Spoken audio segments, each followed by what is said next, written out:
अबे मार्केट गिर रहा है, जल्दी जल्दी शेयर खरीद भाई, क्या कर रहा है, जल्दी शेयर खरीद। अबे मार्केट बढ़ रहा है, जल्दी बेच, जल्दी शेयर बेच, बहुत फायदा होने वाला है, जल्दी बेच। क्या मार्केट क्रैश हो गया? हाँ जी, तो क्या हाल है आपके? तो गाइस, क्या आपके मन में भी यही सारे सवाल आते हैं जो आपने इस वीडियो के स्टार्टिंग में देखे कि मतलब अभी जो रशिया और यूक्रेन का जो वॉर हो रहा है उसके कारण जो आपके पोर्टफोलियो एकदम डाउन हो गया है, आपका कई सारा नुकसान हुआ है, तो उसके लिए आप लोगों को क्या करना चाहिए? क्या आपके मन में भी यही सवाल 24 घंटे घूमता रहता है कि हमारा पोर्टफोलियो तो डाउन हो गया, अब ऐसी कंडीशन में क्या करें? स्टॉक्स के प्राइस एकदम डाउन हो गए तो उसको होल्ड करके रखे या तुरंत बेच के निकल जाए लॉस बुक करके? क्या आपके मन में भी यही सवाल आते हैं? अगर हाँ, तो आपने एकदम सही वीडियो पे क्लिक किया है, क्योंकि मैं आप लोगों को इस वीडियो में मैं बताने वाला हूँ कि आपका जो एकदम पोर्टफोलियो जो एकदम डाउन हो गया है और जो स्टॉक्स के प्राइस एकदम डाउन हो रहे हैं, तो इस कंडीशन में आप लोगों को क्या करना चाहिए? क्या आप लोगों को अपने शेयर्स को होल्ड करके रखना चाहिए या फिर उस शेयर को, जिस शेयर में आप लोगों को लॉस हुआ है, उस लॉस को आप लोगों को एक्सेप्ट कर लेना चाहिए? तो ये सारी इन्फॉर्मेशन मैं आप लोगों को आज की इस वीडियो में बताऊंगा, इसलिए इस वीडियो को पूरा एंड तक देखना और चैनल पे नए हो तो चैनल को सब्सक्राइब कर लेना। तो गाइज, वो सारी इन्फॉर्मेशन देने के पहले मैं आप लोगों से एक सिंपल एक क्वेश्चन करना चाहता हूँ। गाइज, आप लोग मेरे को एक बात बताओ कि आप लोग शेयर मार्केट में क्यों इन्वेस्ट करते हो? ये क्या पूछ रहा है बे? हाँ, मेरा सवाल एकदम सही है कि आप लोग ये सोचो पहले कि आप लोग शेयर मार्केट में क्यों इन्वेस्ट करते हो। सिंपल सी बात है, पैसा कमाने के लिए, ताकि आप लोग पैसे से और पैसा जोड़ पाए। तो भाई मेरा यही कहना है कि जब तुम लोगों ने पैसा कमाने के लिए ही शेयर मार्केट में इन्वेस्टमेंट की थी, तो तुम लोग अपना लॉस बुक करके वहां से अपने शेयर्स क्यों बेच रहे हो? मतलब तुम लोग खुद सोचो, जो अभी रशिया और यूक्रेन का जो वॉर चल रहा है वो तो अभी कुछ ही दिनों या फिर कुछ ही महीनों की बात है, उसके बाद तो कभी ना कभी तो ये वॉर खत्म हो ही जाएगा। तो जैसे ये वॉर खत्म हो जाएगा तो अल्टीमेटली तुम्हारा पोर्टफोलियो भी ग्रो करेगा, क्योंकि अभी जो तुम्हारा पोर्टफोलियो गिरा है वो इसी के कारण गिरा है। मतलब जो अभी रशिया और यूक्रेन का जो वॉर हुआ है तो वहां की जो इकोनॉमी पे जो असर पड़ा है उसके कारण ही तुम्हारा पोर्टफोलियो भी गिरा है, क्योंकि रशिया के लोग भी स्टॉक मार्केट में इन्वेस्टमेंट करते हैं। अब ये तो कंफर्म हो गया कि तुम लोग ने शेयर मार्केट में अपना पैसा इसीलिए इन्वेस्ट किया था क्योंकि तुम लोग को पैसे से पैसे कमाने थे, ठीक है। अब तुम लोग ने शेयर मार्केट की उसी कंपनियों में इन्वेस्ट किया होगा ना, कि जिसमें तुम लोग को लगता होगा कि फ्यूचर में मेरे को इस कंपनी की ग्रोथ दिखेगी तो मेरे को यहाँ से फायदा हो सकता है, तुम लोग ने उसी कंपनियों में इन्वेस्ट किया होगा। तो भाई, अगर जब तुम लोग ने अपनी एनालिसिस करके किसी कंपनी के शेयर खरीदे थे तो उसकी जो अभी करंट सिचुएशन है, मतलब अभी जो कंपनीज जिनमें आप लोगों ने इन्वेस्टमेंट किया था वो अभी डाउन चल रही है यही वॉर के कारण, तो भाई जब तुम लोगों ने उस कंपनी पे भरोसा करके अगर तुम लोग ने उसमें इन्वेस्टमेंट करी थी तो उसको थोड़ा टाइम पीरियड चाहिए होता है, लगभग 3 से 5 साल का तो आपके पास विजन होना ही चाहिए कि अगर आप लोगों ने किसी कंपनी के शेयर में इन्वेस्ट किया है। तो अगर आप लोग के पास 3 से 5 साल का विजन नहीं है तो आपका इन्वेस्टमेंट किसी काम का नहीं है, क्योंकि आपको मिनिमम विजन उसमें 3 से 5 साल का तो होना ही चाहिए। इसी चीज को ना एक एग्जाम्पल के साथ समझो। मान लेते हैं गाइस कि आपने ना एक छोटी सी दुकान खोली है। अब आप लोगों ने दुकान इसीलिए खोली कि आप लोगों को उससे अच्छा प्रॉफिट होना चाहिए। तो उस दुकान में क्या होता है ना कि कभी कस्टमर्स ज्यादा आ जाते हैं तो उसके कारण आप लोगों को अच्छा खासा प्रॉफिट होता है, लेकिन किसी किसी दिन कस्टमर्स आते ही नहीं है तो उस दिन आप लोगों को लॉस होता है। तो अभी ना शेयर मार्केट में ऐसा ही हो रहा है, अभी ना लॉस हो रहा है शेयर मार्केट को। लेकिन आप लोगों को तो ये पता है ना कि भाई जो शेयर मार्केट का जो लॉस है वो ज्यादा दिन तक नहीं रहता, क्योंकि मैंने आप लोगों को अपनी प्रीवियस वीडियो में भी बताया था कि 2008 में भी एकदम शेयर मार्केट एकदम से डाउन हो गया था, लेकिन वो क्या 6-7 महीनों की बात थी। उसके बाद तो एकदम बुलिश ट्रेंड आया था शेयर मार्केट में और उसके बाद तो बढ़ते ही चले गया। तो अभी ये कुछ महीनों की बात है, तो उसके बाद share market as usual bullish trend follow करते रहेगा अगर आप लोगों ने अच्छे कंपनीज के स्टॉक पिक किए हैं तो मेरे हिसाब से मॉरल ऑफ द स्टोरी तो यही हुई कि भाई जो आप लोगों ने शेयर मार्केट में जो इन्वेस्टमेंट की थी, जो आप लोगों के पास अभी जो शेयर्स हैं, तो उस शेयर को ना होल्ड करके रखो, उसको बेचो मत। क्यों? क्योंकि तुम लोग ने शेयर मार्केट में इसीलिए इन्वेस्टमेंट नहीं करी थी कि तुम लोग यहाँ से लॉस बुक करके जाओ, तुम लोग को यहाँ से प्रॉफिट होना चाहिए। इसीलिए मेरे हिसाब से तो तुम लोगों ने अभी अपने शेयर्स को बेचना नहीं चाहिए।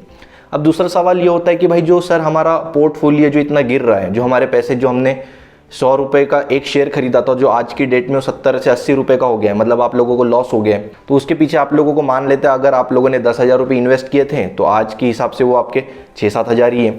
तो भाई जो हमारा पोर्टफोलियो गिरा है उसका आप क्या करें? तो देखो यार, मैं तुम लोग को इसका ना एकदम जनरल सा सॉल्यूशन देता हूँ। देखो गाइस, तुम्हारे मन में ना हमेशा वही चलता रहता है जो तुम लोग दिन भर काम करते हो। मतलब अगर तुम लोग दिन भर में अपना पोर्टफोलियो 10 बार देखोगे तो तुम्हारे मन में हमेशा वही घूमता रहेगा कि भाई मेरा पैसा तो यहाँ पे डूब रहा है, इससे अच्छा भाई मैं अभी 2-3 हज़ार का नुकसान सह सकता हूँ, लेकिन जो पूरे 10,000 रुपये इन्वेस्ट किए थे वो मैं पूरे गवा दूँ, इतना मैं नुकसान सह नहीं सकता। तो इसीलिए मैं तुम लोग को बताता हूँ कि अपने पोर्टफोलियो में ना ध्यान ही मत दो अभी फिलहाल कुछ महीनों के लिए, जब तक ये वॉर खत्म नहीं हो जाता। इससे होगा यूँ कि जब ये वॉर खत्म हो जाएगा ना, उसके बाद तुम्हारा पोर्टफोलियो अपने आप बढ़ना चालू हो जाएगा। मतलब तुम लोग खुद सोचो ना यार, जो तुम लोगों ने शेयर खरीदे कोई कंपनी के, वो तो कभी एक्सपायर होगे नहीं, वो तो आपके पास लाइफ लॉन्ग रहने वाले। तो आप लोग उसको जल्दबाजी में बेच के अपना लॉस क्यों करा रहे हो, है ना। मतलब जब आपके पास वो आज भी है, आज से 10 साल बाद भी, आज से 20 साल बाद भी है, मतलब आपके पास तो लाइफ लॉन्ग है ना, वो कभी एक्सपायर हो ही नहीं रहे। और टाइम के साथ साथ ये तो देखा ही गया है, अगर आप लोगों ने अच्छे शेयर्स आज की डेट में पिक किए हैं तो आप लोगों को फ्यूचर में तो अच्छी ग्रोथ देते ही है, मतलब आप लोगों को हाई रिटर्न मिलता ही है। देखो अगर तुम लोग अपना दिन भर अपना पोर्टफोलियो चेक करोगे तो तुम लोग को हमेशा यही थॉट आएगा कि भाई मेरा शेयर कभी जीरो हो गया तो, मैंने जो इतने 10,000 रुपये जितना भी तुम लोग ने इन्वेस्टमेंट किया है वो कभी जीरो हो गया तो, मेरे तो मेहनत के पैसे भाई सब मैं गवा बैठा तो। देखो ये सारी चीज़ें मैं समझता हूँ, लेकिन तुम लोग भी खुद सोचो ना यार, तुम लोग ने उसी कंपनी में इन्वेस्ट किया है जिस कंपनी से तुम लोग को भरोसा है, मतलब वो फ्यूचर में अच्छा सा ग्रोथ देगी। तो अभी शॉर्ट टर्म के लिए जब उस कंपनी के डाउनफॉल चल रहा है तो इसमें अपना पैसा विड्रॉ करना भाई मेरे हिसाब से तो ये अच्छी बात नहीं है। मतलब इसमें तो तुम लोग का तो लॉस ही है, लेकिन मेरे हिसाब से कोई लॉजिक नहीं होता कि किसी कंपनी के शेयर आप बेच दो, है ना। तो इसीलिए सबसे बेस्ट है कि भाई अभी कुछ दिनों तक अपने पोर्टफोलियो पे ध्यान मत दो। चलो अब ये सब हुई तो जनरल इन्फॉर्मेशन, लेकिन ना सबसे मेन सवाल उठता है कि जो हम लोग से मिस्टेक्स हुई है स्टॉक्स पिक करने में, तो उससे हम लोग कैसे ओवरकम करें। मतलब जो हम लोग से गलत स्टॉक्स पिक किए गए थे हमारे पास्ट में, उससे हम लोग कैसे ओवरकम कर सकते हैं। तो देखो भाई इसका ना अभी सबसे बेस्ट टाइम अभी है। देखो अभी सारे स्टॉक्स के प्राइस गिरे हुए हैं, जो आप लोगों ने पिक किए थे उसके भी प्राइसेस गिरे हुए हैं, और जो अच्छे कंपनी के स्टॉक है उसके प्राइस भी अभी गिरे हुए हैं। तो इसमें मैं तुम लोग को एक सबसे बेस्ट एडवाइस देता हूँ। देखो जो आप लोगों से जो गलत कंपनीज के स्टॉक्स पिक हुए थे, आप लोग ना वो सारे स्टॉक्स को अभी बेच दो, ठीक है।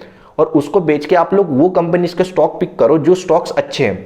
अब अच्छे स्टॉक से मेरा मतलब ये नहीं है कि भाई जो तुम लोग को आज खरीदे और एक हफ्ते बाद तुम लोग को उसके डबल प्राइस मिल गए, भाई ऐसा कभी होता नहीं। अच्छे स्टॉक को मैं आप लोगों को अभी एक एग्जांपल के साथ डिफाइन करता हूँ। देखो गाइज, मान के चलो कि अभी एक कोई बहुत बड़ी सी सुरंग है, 2 किलोमीटर लंबी सुरंग है, और उस 2 किलोमीटर लंबी सुरंग के बीच में एक सोने का संदूक है। अब ये इन्फॉर्मेशन लोगों तक पहुंचती है कि भाई एक 2 किलोमीटर सुरंग है लंबी और उसके बीच में सोने का संदूक है। तो भाई कंडीशन ऐसी है कि जो उस सोने के संदूक को निकालेगा उसको तो पैसा मिलेगा ही। लेकिन आप लोग अभी खुद सोचो कि भाई इस समय सबसे अमीर इंसान कौन होगा, जो उस सोने के संदूक तक सबसे पहले पहुंचेगा। अगर आप लोग भी यही सोच रहे हो तो आपका सोचना 50% सही है, लेकिन 50% गलत है। अब वो 50% गलत कैसा है मैं बताता हूँ आप लोगों को। तो गाइज आप लोग ये सोच रहे हो कि भाई जो सोने का संदूक निकालेगा सबसे पहले वो तो अमीर हो गई, उसमें कोई डाउट ही नहीं है। लेकिन आप लोग खुद सोचो कि भाई वहाँ तक पहुँचने में जो रिसोर्सेस लगेंगे, मतलब जो क्रेन, जो बड़ी बड़ी मशीन्स लगेगी, या फिर फावड़ा, या फिर जो भी खुदाई के जो सामान होते हैं सबसे ज़्यादा तो वही लगने वाले, है ना। तो ऐसे में क्या होगा कि जो कंपनीज ये सारी चीज़ें मैन्युफैक्चर करती है वो सारे कंपनीज की एकदम डिमांड बढ़ जाएगी, मतलब वो सारी चीज़ें लोग ज़्यादा खरीदेंगे, तो उस कंपनीज के शेयर के प्राइसेस ज़्यादा बढ़ जाएंगे। मतलब मेरे कहने का मतलब ये है कि आप लोग उसी कंपनीज के शेयर में इन्वेस्ट करिए जिसका आप लोगों को बिजनेस मॉडल पता हो। मतलब आप लोगों को उस कंपनीज का पता होना चाहिए कि उस कंपनी में पैसा कहाँ से आता है, आप लोगों को ये पता होना चाहिए कि वो कंपनी बनाती क्या है। मतलब आप लोग पहले स्टडी करिए कि कौन सी कंपनी क्या बनाती है, कौन सी कंपनी के पास रेवेन्यू कहाँ से जनरेट होता है, प्रेजेंट में उसके पास कितना पैसा है। ये सारी फंडामेंटल एनालिसिस आप करिए, उसके बाद आप लोग उस कंपनी के स्टॉक में इन्वेस्ट करिए। तो अभी जो टाइम है ये बेस्ट है ये सारी चीजें करने के लिए। तो ये थी मोरल ऑफ द स्टोरी कि आप लोगों को अभी जो पोर्टफोलियो गिरा है उस कंडीशन में आप लोगों को क्या करना चाहिए। तो that's it for today guys. I hope मेरा वीडियो आप लोग काफ़ी पसंद आया होगा। पसंद आया तो इस वीडियो को लाइक करो, चैनल को सब्सक्राइब करो। मिलता हूँ मैं आपसे अगली वीडियो में, तब तक के लिए बाय।